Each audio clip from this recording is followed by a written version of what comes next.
Michel Wachowski, bonjour. Bonjour. C'est une question de vie ou de mort pour des millions de personnes, a rappelé l'UNRWA. Cette guerre, est-ce qu'elle est partie pour durer selon vous?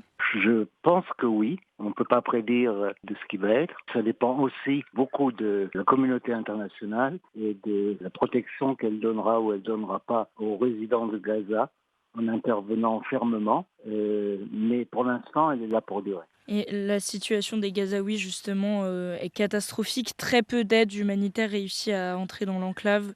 On parle de seulement 117 camions qui ont pu arriver depuis l'annonce de l'ouverture du poste frontière de Rafah.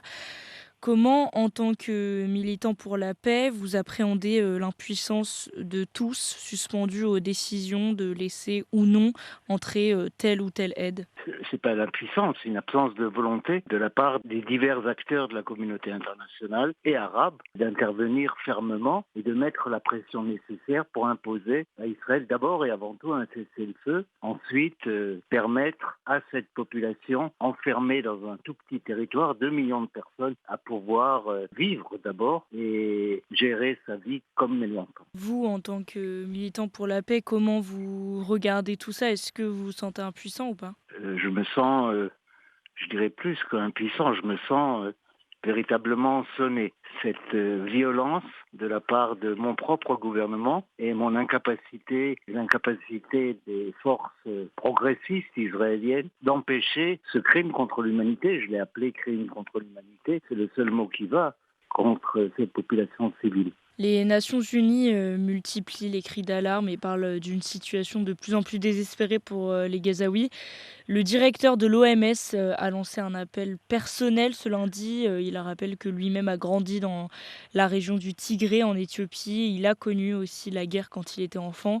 La guerre, dit-il, n'apporte que dévastation et horreur. Ce sont des déclarations fortes, mais elles émanent d'organisations internationales qui, on le sait, au final, sont impuissantes. Alors, qui pourrait faire entendre raison à Israël? Ceux qui peuvent vraiment peser sur la politique israélienne, à savoir les États, surtout les États occidentaux et en particulier les États-Unis, ne font pas ce qu'ils ont à faire. C'est aux populations de ces États de mettre toute la pression possible sur leurs propres dirigeants afin qu'ils utilisent des moyens de pression qu'ils ont potentiellement pour imposer à Israël d'abord un cessez-le-feu, ensuite l'entrée de l'aide humanitaire indispensable et à plus long terme à rendre des comptes. Cette population israélienne dont vous parlez qui est contre les bombardements israéliens à Gaza, est-ce qu'elle peut se faire entendre selon vous? Pour l'instant, elle est silencieuse. Nous sommes silencieux. Je n'ai pas le droit de me désolidariser de ce silence. Il y a véritablement un discours uni et même ceux qui sont en désaccord avec cette politique, sont dégoûtés par cette politique, ne sentent pas qu'ils ont les moyens aujourd'hui de faire entendre leur voix. Et si celles et ceux, qui sont contre, la politique, d'Israël en ce moment venaient à s'exprimer, qu'est-ce qu'ils risqueraient? De fâcher leurs voisins, parfois leurs cousins, pas beaucoup plus que ça. On va pas faire comme si on avait on a peur du regard des autres, on a peur d'être isolé. On risque pas, pour l'instant en tous les cas, une féroce répression. Le conseiller à la sécurité nationale de Joe Biden, Jake Sullivan, a déclaré dans une interview accordée au journal Le Monde que protéger les civils à Gaza était une nécessité morale et stratégique. Doit-on analyser dans cette affirmation un rééquilibrage dans la position des États-Unis qui ont montré leur soutien sans faille à Israël, mais se focalisent maintenant sur l'aide humanitaire à Gaza? C'est pas Trump qui dirige aujourd'hui les États-Unis. Et je pense que l'administration Biden a soutenu et soutient complètement Israël dans sa guerre, mais n'aime pas les extrêmes auxquels on est arrivé et essaye de calmer le jeu, d'autant plus qu'il y a un monde arabe qui est clairement solidaire avec les Gazaouis et leurs souffrances, qui met la pression sur leur propre régime et donc sur une série d'alliances auxquelles l'administration américaine tient beaucoup. Si les Gazaouis sont contraints de fuir, beaucoup craignent ne jamais pouvoir revenir, laissant derrière eux l'espoir de créer un État palestinien.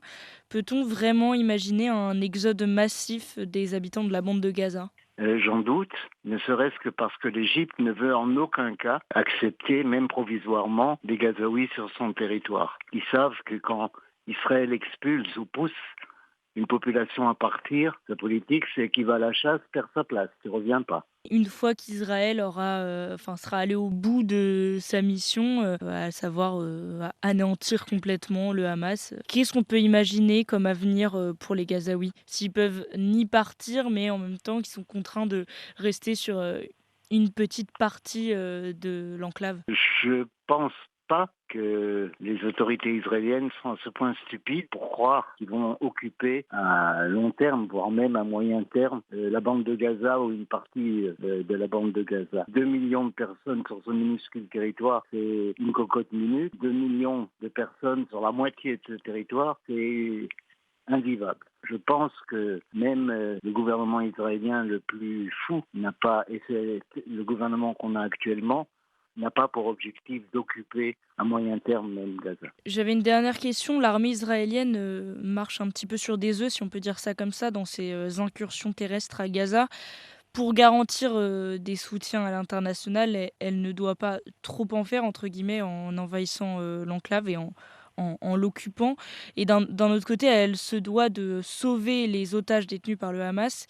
Quelle stratégie, elle veut adopter, selon vous? Récupérer les otages ne sera que le fruit de négociations avec un rôle important au Qatar, à l'Égypte. Ça ne sera pas militairement, même si, dit-on, ils ont réussi à sortir une des otages par une opération militaire. La grande majorité des otages devra être négociée. Merci beaucoup Michel, Warschawski d'avoir été avec nous. Merci à vous. Bonne journée. Au revoir, bonne journée.